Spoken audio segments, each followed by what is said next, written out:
On peut aller très loin avec les formulaires, avec le widget formulaire de Elementor Pro, et je vous propose dans une série de vidéos qu'on aille très loin ensemble et que je vous montre un petit peu tout ce qu'il est possible de faire. Vous êtes prêts? C'est parti! Aujourd'hui, on va se concentrer notamment sur l'option qui nous permet de gérer les emails. Donc, quand je sélectionne mon formulaire, j'ai dans cette première partie l'ensemble des champs de disponibles. Et puis, j'ai cette fameuse option ici qui s'appelle Action après envoi, où je peux tout simplement décider des différentes actions. Alors, par défaut, collecter les réponses, ça va envoyer des emails. Enfin, ça va stocker vos emails dans un espace, et ça, j'en avais déjà parlé, donc je vous mets le lien vers ça en description. Hem, donc simplement un endroit où tous mes emails sont logués directement dans WordPress, ce qui permet, bah, d'être sûr que je reçoive bien mes emails, hein, donc ça, c'est top. Et ici, j'ai email et email 2. Alors déjà ici, une petite, précision parce que email 2, c'est pas forcément très clair. L'email simple, donc quand je clique ici sur email, ça va me permettre de définir les actions par rapport à cet email-là. Me permet en fait, c'est un email plus pour moi, donc ici c'est l'adresse mail à laquelle, bah, voilà, avec laquelle j'ai enregistré mon compte WordPress tout simplement, hein.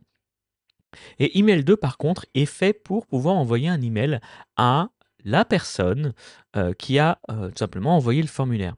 Et c'est ça qu'on va voir, dans cette série de vidéos, c'est comment on va pouvoir, personnaliser un petit peu cet email-là. Alors déjà ici, vous avez vu, vous avez marqué balise dynamique. Donc si je clique dessus, je pourrais mettre des variables. Seulement ici, vous n'avez pas la variable email. Elle n'est pas là parce qu'elle est dans notre formulaire. Donc c'est pas comme ça que je vais pouvoir envoyer donc ce second email qui est fait pour ça uniquement, hein, à la personne qui a envoyé les emails. C'est pas en faisant comme ça que ça va marcher. Pour pouvoir choper l'email ici, je vais devoir faire ce qu'on appelle une variable. Vous inquiétez pas, c'est rien de très compliqué. Vous voyez qu'ici, j'ai le nom, le prénom, j'ai, le numéro de téléphone et l'email. Donc je l'ai bien déjà l'email quelque part. Eh beh, je vais ouvrir la rubrique champ de formulaire et dans email, je vais tout simplement aller dans avancer et ici, vous avez vu que j'ai quelque chose qui s'appelle code court. Donc ça, je ne sais pas si vous avez déjà l'habitude des shortcodes, des codes courts sur WordPress, mais c'est simplement une variable. Donc c'est parfait. Je vais pouvoir ici envoyer mon petit email là en changeant la variable. Allfield est une variable spécifique de WordPress qui permet tout simplement de charger tous les champs. Mais moi, ce n'est pas ça qui va m'intéresser. Ici, je veux personnaliser le message qui va arriver. Et donc, je vais faire bonjour. Nous avons bien pris en compte votre message.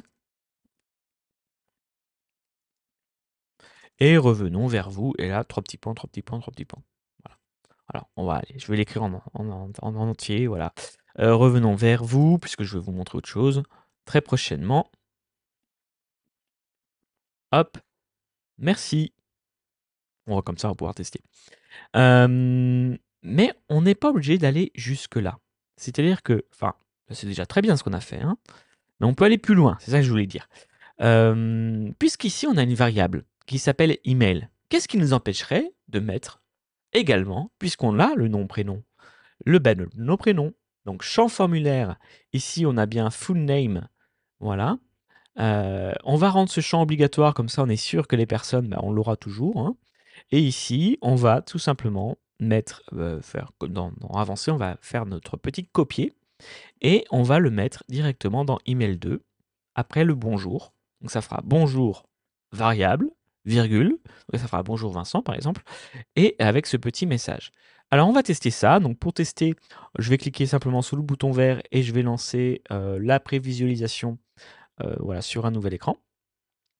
Et on va donc du coup remplir des champs, voilà, un peu au hasard.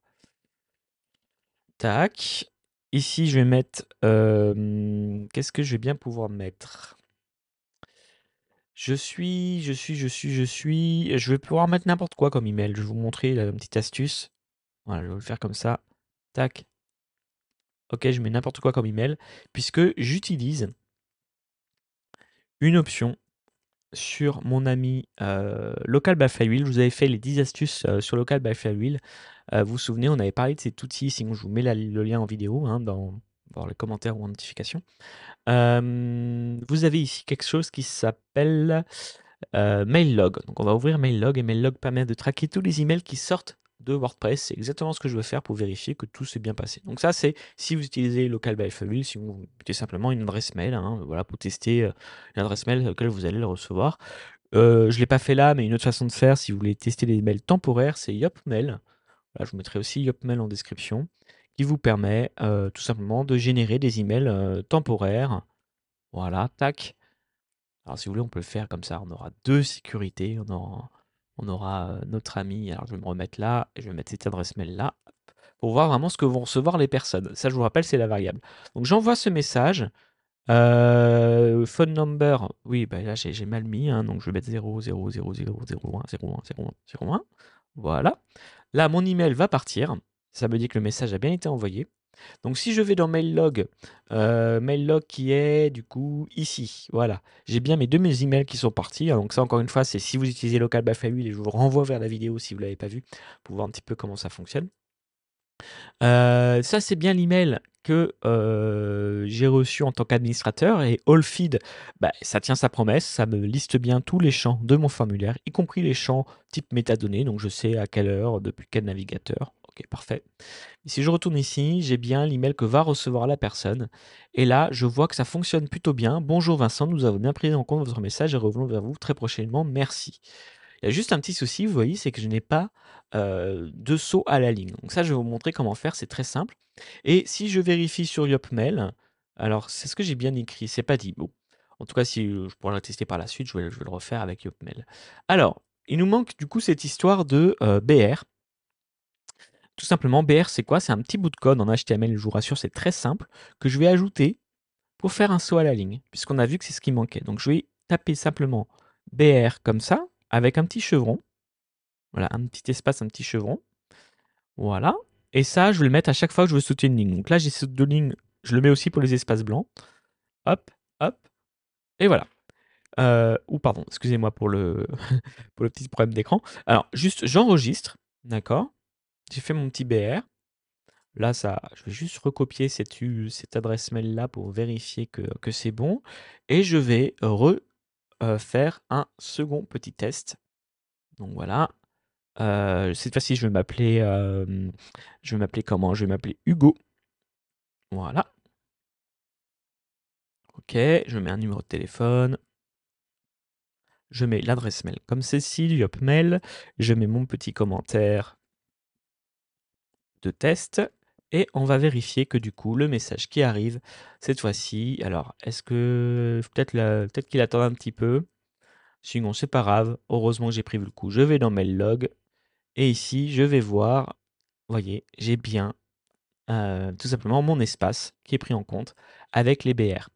Donc voilà, vous avez vu qu'on peut aller assez loin en utilisant des variables, ce qui nous permet du coup, bah, tout simplement de faire, un email de confirmation à la personne qui a envoyé le formulaire. Ça nous permet également, d'envoyer dans le formulaire des petites personnalisations avec le prénom, par exemple. Et vous avez vu qu'on peut utiliser aussi un petit bout de code.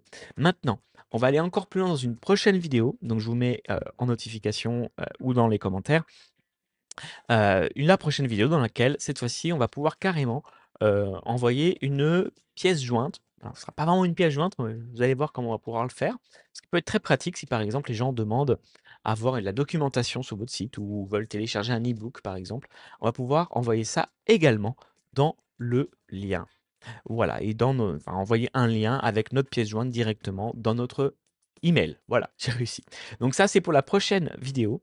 Quant à moi, bah, je vous dis à très vite pour cette prochaine vidéo et d'autres. Pour être tenu au courant des prochaines vidéos, n'hésitez pas à vous inscrire.